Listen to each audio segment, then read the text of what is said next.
saan? Nasa top kami ng one of the Jasper Mountains. Okay, here. Oh my gosh. Okay na, ikaw naman.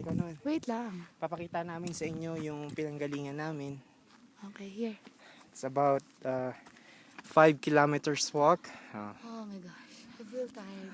But We're here. awesome. And look at that. Ayun yung makikita nyo mga kababayan pag pupunta kayo sa Alberta from Philippines. Ayan yung mountains. Ang ice dito hindi natutunaw. Look at that.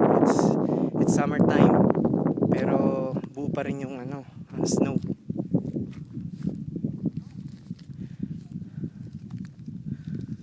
Let's go. Let's walk.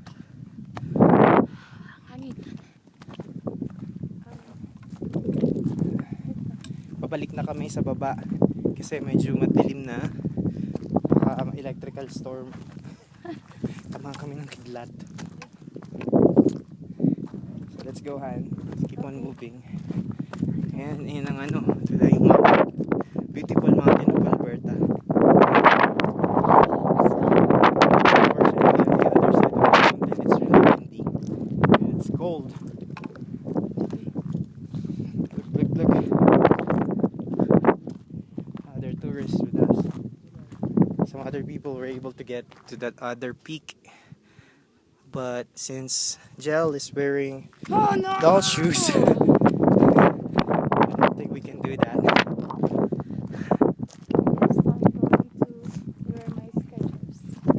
Next year, planning of going back here. This is the way. There it is. Yeah. Okay, I'll just stop this video for now because we're going to take a No. picture. Let's take a. No, we're going to take our picture. Yeah, I know. Okay. Is it running, huh? Yeah, it is. Oh.